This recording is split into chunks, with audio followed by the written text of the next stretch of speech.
big get for the Athletic Hockey Show. I think it's safe to say that this is the biggest guest we have had or will ever have. I don't know if Bill Daly really counts on the same level. Jon Hamm is our guest today. John, how you doing? Hello. Good. Thanks for having me. Yeah, thanks for doing this. So is that's an Ivan Barbashev Barbie warm up jersey, St. Patrick's warm up. Gotta bring it. My boy 49. JR told me Barbie's your guy. He's your boy in the Blues. Is that right? Yeah. Well, I got a lot of guys I know on the team, varying degrees of friendship. But for whatever reason, since I've started making trips up to the booth, almost every time I've been in there, Barbie's done something great. So the last one, most recently, was in Vegas, and it went down afterwards. He didn't score while I was in the booth. In fact, we gave up a goal while I was in the booth. But afterwards, we scored twice. And I happened to be wearing his jersey and O'Reilly's jersey, both of whom scored. I had a little layering going on, but that's great. It was really funny. And then after the game, came down to the locker room, said hi to some of the boys, and Barbie comes up and goes, "Come on, you have to come to Colorado." That was their next game, which they won, and then they went on like a 7-game win streak, and now they're kind of sputtering again. So it's a confounding season for sure. All right, so I was looking. I and a lot of other people were looking for an explanation for the 26 goal season of Barbashev last year. It was because you were dropping in on the booth and he was scoring goals while you were doing games. That makes sense. It's all coming together. He was one of what do we have, 8 or 9 20-goal scorers last year. I mean, that was the secret sauce, was that depth. They could just roll those lines out and get production out of them. And for whatever reason, that's really not happening this year. And it's the same players there. It's for the most part. There's a couple glaring absences, 57 and 70 I can point to specifically. But you hope guys come in and for a while Chari was taking up that slack, but there's something that's not setting in the Jello mold of the team. But they got to figure it out, hopefully sooner rather than later. And John, I know that you're a proud subscriber of The Athletic. You showed me the app one time on your phone. I got to ask you, is the coverage soft, too hard? You're a big fan. You know how the coverage is. What do I got to do here? I don't think you have to do anything. I think it's great, especially for hockey fans, because there's actual coverage. I mean, hockey's sort of the sport that ESPN forgot about at some point. Mm-hmm. So it's a nice kind of place to go get your daily news, and that's why I subscribe to it. It's nice to read, and I'm a pretty big fan of the game in general. I watch other teams. I've been up in Calgary, shooting the new season of Fargo, and I've been able to watch a lot of. Obviously, it's a little more widely covered in Canada than it is in the States, but it's been really fun to watch other teams and watch nightly highlights too. And it's been an interesting season. Like it's been a streaky season, I think, for a lot of teams. And I think we're about a quarter of the way through the season, and I don't think there's anybody that's really taken anything by the horns and established any dominance. I mean, obviously Jersey's had that crazy run, but it's just kind of streaky. I feel like they're going to come back to regress to the mean, as it were. But I don't know. It's a difficult. It's hard to watch the Blues these days. They feel like it's like an engine that's not hitting on all cylinders. So I think that they'll figure it out. I think that Chief and the coaching staff have a good system that for some reason that it doesn't feel like they're playing into. And I think that's just it's not a systemic issue. I think it's just something's not fully baked yet. And I think that once that happens, once the locker room kind of gets solidified and congealed a little better, then I think that they'll really start playing, because they got talent up and down that lineup. Right. You see what Buchnevich has done and Kyrou has done, and I think once Binnington settles into his role as well, I think it's really going to be. I think this team could scare a lot of people. Not for nothing, they were the only team in the playoffs last year that played Colorado to an even. Basically, that series could have gone either way if Kadri doesn't run Binnington. I think that's a different result. But we'll see. I think we'll see. That's the fun of watching hockey. The parity in the league at this point is really, really cool. I was listening to a conversation with Wayne Gretzky talking about, the teams in the 70s and 80s and 90s. And, there was such a disparity in those days between the haves and the have-nots. And now it's really anybody's game on any given night. So that's why I tune in. Have you made it to any games actually in the Saddle Dome yet? Like, did you? Not yet. Have I'm you hoping to in? go. I know. I think Craig Conroy actually has some. Maybe he's the GM or something. But he's the AGM, I think. Yeah. Right, and Kelly Chase's son is playing up in Canmore, which is right up the road, about an hour up into the mountains, and so he's around a little bit. So hopefully, I'll get to go to a game or two. I understand it's a pretty fun arena, and they have a pretty good team. So. I really enjoy going to hockey games in Canada. It's a whole other experience.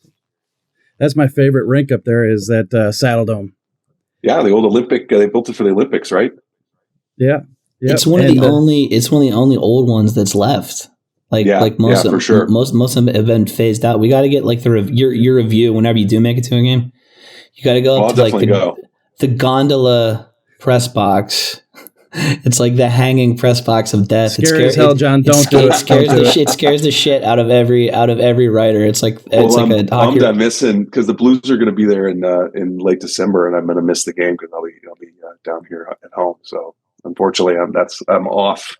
So yeah, when I heard you were up in Calgary, I thought you might make that Tkachuk return back to Calgary last week. that would have been a fun one too. Yeah.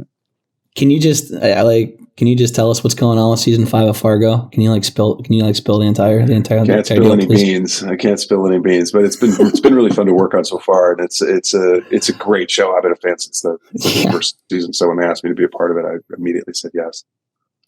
We were talking off mic about Confess Fletch. I watched it when it hit streaming. I did not catch it in theaters, unfortunately. Can you guys just do one of those every year and a half forever? Is that possible for you and Greg? That's the hope. It's funny. Here in my office, I've got all the Fletch novels sitting on my bookshelf, and we're hoping to make our way through them. They did the original novel of Fletch was right. Based on the first book, and then they Confess Fletch was actually the second book, I think, in the series. And so there's quite a few other stories, and it's Gregory MacDonald was an amazing author. He wrote these incredibly funny and fun, compelling whodunits with a great character at the center of it that obviously Chevy made famous in the 80s, and we kind of took our own spin on it. But Greg Mottola and I, who Greg directed co-wrote and directed the first version of it, Confess Fletch. He's hard at work on the next one, and we've got some good ideas for it, so hopefully we'll get a chance to do that later in 2023 for 2024 release, maybe. I hope to keep playing the part. It's a really fun part to play, and gives us a lot of fun opportunities to play with casting. And John Slattery got to be in the next. He'll be in the next one, hopefully. So we'll get to work together again, and it's just good stuff. I somehow missed that Kyle MacLachlan was involved at all. So when he popped up, I was like, "This is perfect." All right. Yeah, we had a blast. Kyle's so great. Marcia Gay Harden is so great. Yeah. We had a really cool group, and we got to shoot in Boston, and we got to shoot in Italy, and so hopefully we're going to get a chance to get the team back together and do it again. Hey, John, for us not in the film and TV production world, we hear about the long hours with shooting, and obviously you go up to Calgary and you're busy. How do you make time? Is it a balance, to know the Blues schedule and keep an eye on them and watch as much as you can? It's the great thing about having, a giant supercomputer in your pocket at all times is that you're never too far away from either an audio or a visual feed. There's some issues with geo locking sometimes in Canada that some of the apps don't work the right way, but usually it's nice. It's also great to hear the home broadcast. I love listening to Curbs and Joey on the radio because that's the broadcast I'll generally find if I can't get a video feed. And JK and Pang are always great to hear too. So it's nice, especially when you are on location, and it is, as it was this past week, about -7 degrees up there, going maybe minus double digits with a wind chill. So and work until 3-4 in the morning. So it's nice to be able to go back to your trailer and hear a comforting voice and get warm. And it's better when they win, but even so, it's fun to that's what being a fan is, is being aware of that and dialing in. I got home yesterday and my girlfriend and her sister, who I've turned on to becoming Blues fans, they became fans in the 2019 season, so they're only used to winning. Oh man, they're spoiled. What is this? Yeah, but we all sat and watched the game last night, so it's fun. It's a fun thing to do. That's what I remember about being when I lived in St. Louis. We'd go to some bar in Clayton or Brentwood or somewhere, and with friends and watch the game, eat wings and eat pizza and watch the game, whether it was OBs or fill in the blank. OB Clark's shout out. Hey, what was colder, Calgary, or I saw you at the Winter Classic in Minnesota? It was -9 there, John. That was nuts. That was painful. That was painful cold. And I was dressed for it. I had a big old goose down parka on, the whole deal. That was ridiculous. I walked outside and took a breath and went like, nope, I'm going back in. It was, people had icicles on their eyebrows and eyelashes, and yeah, I don't know how those dudes played in that, but that was a fun game. It was a really fun experience too. And the people of Minnesota were hyped up and excited and friendly. Minnesota nice, as you know, but it was also good to get that win. How long are you in Calgary? Is it till the end of the month? No, I'm actually back here working on another project in LA until the end of the month and through the holidays, and then I go back to Calgary for January through the end of March, early April, I think. Does it ever stop? Everyone loves Calgary. Calgary in February. It's wonderful. Yeah, there's not a lot to block the wind, that's for sure. But they keep telling me about these Chinooks that come through. You got to wait for the Chinook, and that's really nice. Yeah. That's really warms it up. I'm like, what, to zero? What happens before and after the Chinook? The first time I went to Calgary, I got off I got directly off the plane, went down the stairs onto a tarmac, and I think I might have cried. It felt like it was in February or whatever, and I was like, this is not, because I'm from Pittsburgh, guys, so I thought I could handle cold. No, it's not. It's not the same. It's a different kind of thing. I felt the same way. I mean, I was like, it's like it just goes right through you. It's just cold. Yeah, cold. And then it'll snow. All of a sudden, you're like, there's a foot of snow. Like, whoa, when did that happen? All right. Hey, speaking of keeping warm, you might wonder what the hell is he wearing here. I got my Lutheran South letter jacket for you. I know you went to John Burroughs. We're in the same league, ABC. The ABC league. I got my. If you can see it here, I got my 99 jersey on. It's a little. Okay, it's way tight. Hey, if it still fits, it still fits. I told you, don't make me go break out my my Burroughs gear. I still have it in there somewhere. And you played football too, right? So I played end. I sat at the end of the bench, and guard. I guarded the water. So, but you're just only a couple years older than me. You're glad you didn't play me. Yeah. I played. the ABC league was fun. We were really good. It was always us and Cadasco, and you guys had a couple good years in there. Priory had a couple good years, but yeah, no, it was a very competitive, very fun league, and we played the same guys for the whole, all the way up from C team to B team to then varsity, and it was, you got to get some good rivalries going there, and it was always fun. So yeah.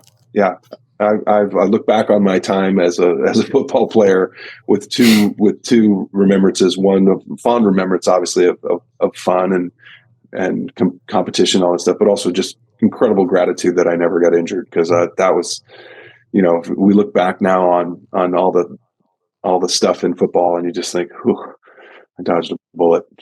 You played baseball in high school too, right? Yeah, football, baseball, and swimming were my three varsity sports. Nice. Michael Phelps here. Yeah, it was fun, man. And I go back to Burroughs now, and the facilities they have are insane. It's like a mid-major college at this point. It's way nicer than the stuff we had, but it's, that's progress, I guess. It's a wonderful institution in many ways, but their athletic program is pretty great, and it's also nice to see that they've put the money and the support behind not just football, baseball, the track team and the field hockey team and the lacrosse team and all the other stuff that they've done. They've given these kids a real leg up and a real opportunity to do it. And you get kids like Zeke Elliott coming out of Burroughs and Vance Lyke's kid, and there's plenty of opportunity. So that's great. I'm a very proud alumnus of Burroughs. Good spot. And Sean, just to give you some context here, Burroughs is the best school. They've got all the great facilities, some really smart people that come out of there. But going to Lutheran South, not necessarily a rival, but like I said, in the same league. John, one time it was Burroughs and South and varsity basketball at Lutheran South. And with a couple minutes to go, Lutheran South's winning. And instead of the "Start Your Bus" chant, so you guys could leave, I started chanting with the rest of the crowd, "Start your Beamers, start your Beamers." Yeah. We were the rich kids for sure. I went to that sounds like I went to the Pittsburgh version of Burroughs. Yeah. Man, look at you. Heard that one. I rode a public bus to school. Did not I was from the wrong side of the tracks too. Don't get me wrong. I was like scholarship kids or whatever. Yeah. I did not have a BMW. I had a 1981 Toyota Tercel 5-speed 3-door. So that should give you some idea. Yeah, I had the 58U from Greenfield to Oakland. That was my motto. That was my mode of transportation.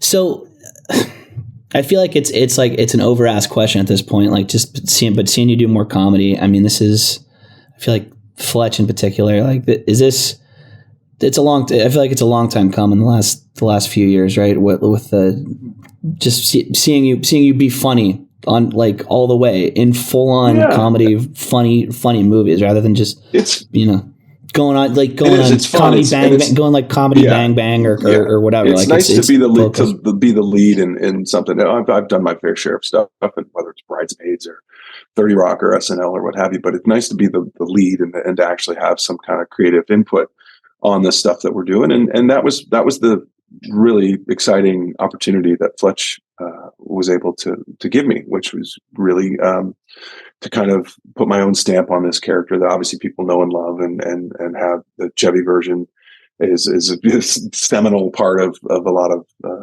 males our age kind of growing up. I don't know a lot of friends of mine that I grew up with that can't pretty much quote that movie from head to toe.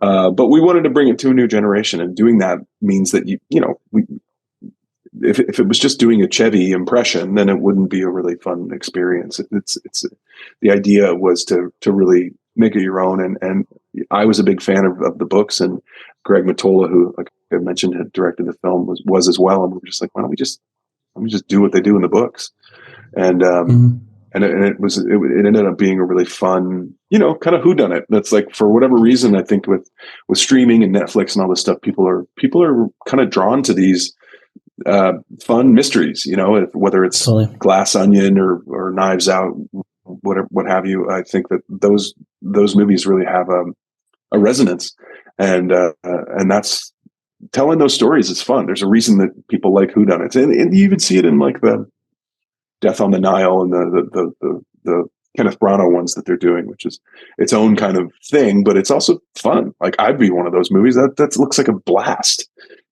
So, and in fact, Tina Fey, my old pal from 30 Rock, is doing the next Kenneth Branagh one, which is like Death in Egypt. I don't know what it is.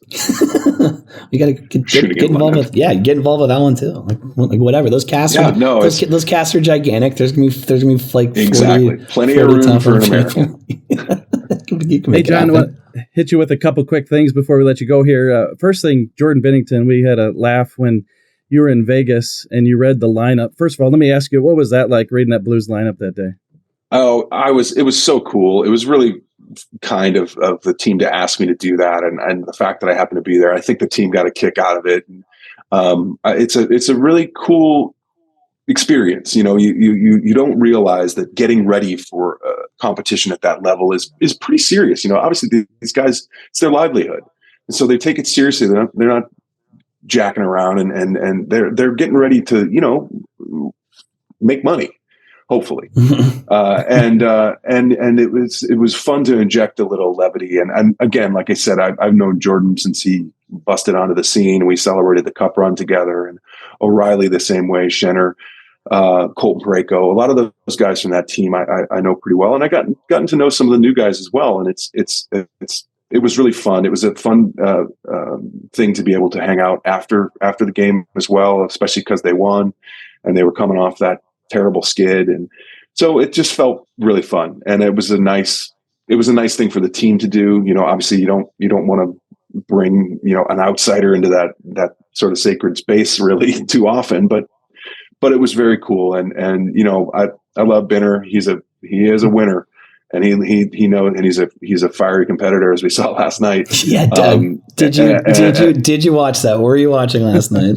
I didn't see it live. Binner I was actually putting the lights on the Christmas tree while that was happening, but I went back and I rewound it. I was thinking, oh, buddy, he just gets fired up, man. And he's Panger and JK were talking about it at the break, and Bernie was too. And I think that it's so frustrating when the team's not playing well in front of you. And as a goalie, there's only so much you can do. And, he's an emotional guy, and he plays with his emotions, and that can go both ways, obviously. And, when he's on, he's unbeatable. And we saw that, we saw that in that 19 game stretch they had in January of 2019. And then in the cup run, it's an impressive, he's an impressive guy, and but he plays with the emotion, and sometimes that can come back and bite him. And I think that frustration just finally boiled over, and, okay, it's one game, he'll be back. He'll be fine. Yeah. Well, we got a quick clip for you after you read the lineup and mentioned Binner's name as a starting goaltender. You go for the dab, and he missed it. And after the game, you mentioned they did beat Vegas, but he said in an interview with Darren Pang that he had to face some adversity after missing the dab with you. Let's listen to that clip real quick. One last one for you, because we had Jon Hamm in the booth. How about him going, JB, you're in the net? Yeah, it was pretty special. He's a cool dude. I messed up the dab after, but I had to regroup after that going to the game. So, talk about some adversity. But he's just, great to see him. Just such good energy to be around, and I'm happy we got a win. What do you think about that? That's funny. That's hilarious. That obviously that maybe that inspired him. Talk about playing on emotion. Maybe that gave him the emotion to get out there and shut the door. They're all great guys. It's so nice. I saw O'Reilly after the game, and we walked back to the hotel with those guys, and then Otter and Binner and some of the guys came out, and it's Vegas. We all went out and had a good time. It was really fun. So. It's hard to see the team scuffling like that, and that they'll get back right, because that they're that good. And I was texting Kyrou during their recent 7-game streak, and I was like, it's good to see you skating with some swagger again, because it really is. It's night and day when those guys are feeling it. You just saw it. They lost 8 in a row with some funky bounces and some weird play, and then they go on a 7-game tear, and it's kind of like, all right, keep playing like that. Don't play like the other way. Wait, so you announced the Blues lineup. That's like the latest chapter in your work as an announcer. I remember this must have been the 2014 All-Star game. This is like probably when $1 Million Arm came out. You did Baseball Tonight in your home run call. Yeah. That was pretty terrifying. I gotta say, that was at PNC Park. It was, which by the way is a beautiful ballpark. Thank you. I helped build it. I was personally responsible for it. It's really great, and I gotta say, Pittsburgh fans, super cool. But they're okay. They're fine. I had to do calling the highlights. That is hard. That's hard work. I did not realize how difficult that is, and you. Immediately you think, oh my God, am I going to be the boom goes the dynamite kid? Is that going to be what I sound like? And it's easy to sound like that. It really is, to really get tangled up. And the way the guys do it, they make it look easy, and it's not.